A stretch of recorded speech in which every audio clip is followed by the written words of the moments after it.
Green soil में जो आज का टॉपिक हमने रखा है ये फिर से एक फ्रूटिंग प्लांट पे। तो मेरे पास मोस्टली फ्रूटिंग प्लांट है या फिर फ्लावरिंग प्लांट है। मैं डेकोरेटेड प्लांट बहुत कम रखता हूँ, इक्का दुक्का कोई आ गया होगा घर में तो वही है। तो आप सबसे पहले तो इसका ग्राफ्टेड पोर्शन देखिए। ग्राफ्टेड पोर्शन क्या हुआ ना, ये प्लांट मेरे पास कम से कम 3 साल से, तो धीरे धीरे ग्रोथ करते करते ग्राफ्टेड पोर्शन इसमें मर्ज होता जा रहा है। पर अभी इतना अच्छे से मर्ज नहीं हुआ है, पर हाँ मर्ज होता जा रहा है। तो और पोट जो पॉट साइज़ दिया है मैंने इस गमले को वो भी 20 इंच का है। देखिए ये मैंने रिपोर्टिंग करी थी इसी साल इसकी, तो ये वाला पोर्शन तो पुराना है और ये वाला पोर्शन इसका नया है। तो इसके चारों तरफ बहुत अच्छे से खाद डली हुई है।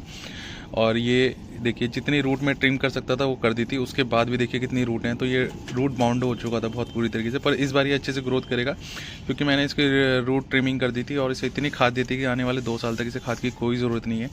मैंने नॉर्मल वाली खाद दी थी, गोबर खाद जो होती है। तो चलिए प्लांट के बारे में बात करते हैं। प्लांट जो हमारा है ये आड़ू का है और आड़ू पे इस वक्त अच्छी खासी फ्लावरिंग हो रही है। देखिए कितने अच्छे फ्लावर हो रहे हैं इस पर, जगह जगह पूरे पेड़ पे फ्लावरिंग हो रही है। देखिए पूरे पेड़ पे जो डोरमेंसी से होता है ये बाहर आ चुका है। इस पर नई नई लीफ आ रही हैं, नए नए फ्लावर आ रहे हैं।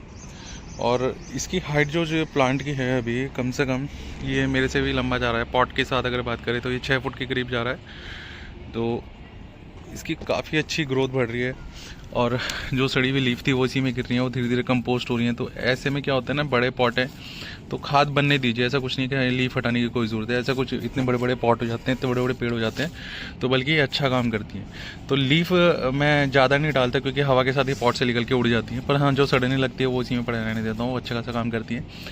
तो मैंने इसमें कोई अलग से कोई खाद नहीं दी है। मैंने अक्टूबर के टाइम पे इसकी रिपोर्टिंग करी थी और इसकी रूट ट्रिम कर दी थी। उसी टाइम मैंने इसमें बहुत सारी खाद डाली थी जो गोबर खाद थी। इसके अलावा मैंने इसमें कोई भी फर्टिलाइज़र अभी नहीं दिया है।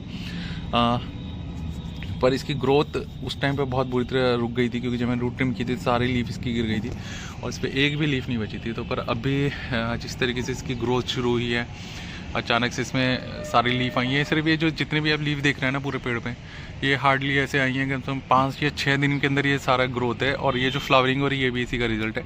तो आड़ू के पेड़ मेरे पास 2 पेड़, एक मैंने ज़मीन पे लगा रखा है अपने घर में, मैंने एक जगह दी थी तो ज़मीन पे लगा दिया था, और एक मैंने पॉट में रखा है। तो आड़ू मुझे कम से कम मेरे पास 5 साल से आड़ू का पेड़ है एक, वो जो मैंने ज़मीन में लगाया है, ये वाला 3 साल से। और लगातार मैं आड़ू हार्वेस्ट करता रहता हूँ। मुझे बहुत अच्छा पेड़ लगाया है। जैसे कुछ पेड़ होते हैं ना जो, जैसे अमरूद का हो गया, चीकू का हो गया, आड़ू का हो गया, तो ऐसे ही ये पेड़ क्या होते हैं ना, आप घर में आराम से लगाइए। इसमें क्या होता है कि फ्रूटिंग आपको मिलती रहती है और फ्रूट की वैल्यू भी बढ़ती है। क्योंकि हम एकदम बाज़ार से खरीदते हैं फ्रूट और खा लेते हैं, पर ऐसा कुछ नहीं होता। ये कितनी मेहनत से बनते हैं, कैसे बनते हैं। अब इसमें पॉलिनेशन भी होगा, अभी मधुमक्खियाँ भी आएंगी, सब एक लाइफ, आप एक जो साइकिल होता है ना वो देखने को मिलता है।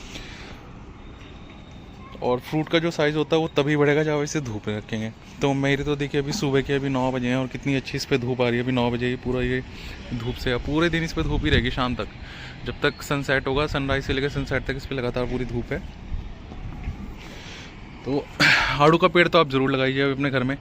और जो इसकी फ्रूटिंग पावर होती है मुझे बहुत अच्छी लगती है। और अलग से ऐसा कुछ देने की ज़रूरत नहीं है। मैंने तो इसमें फ़िलहाल गोबर खाद ही दी थी तो उसी से मेरे को रिजल्ट मिल रहा है। तो आपको कुछ केमिकल खाद देनी है फरवरी में तो दे दीजिए। फ़िलहाल तो मैं नहीं दे रहा हूँ बिल्कुल भी, क्योंकि इस टाइम अगर मैंने इसे कुछ खाद वगैरह दी तो इसकी फ्रूटिंग झड़ जाएगी। तो ऐसा मैं कुछ नहीं करने वाला हूँ। तो आड़ू की वीडियो फ़िलहाल अभी इतनी रखते हैं। कोई इसमें स्पेशल मैंने कोई ट्रीटमेंट नहीं किया तो मैं वो बता भी नहीं पा रहा हूँ आपको। तो चलिए मिलते हैं नेक्स्ट वीडियो के साथ। Thank you.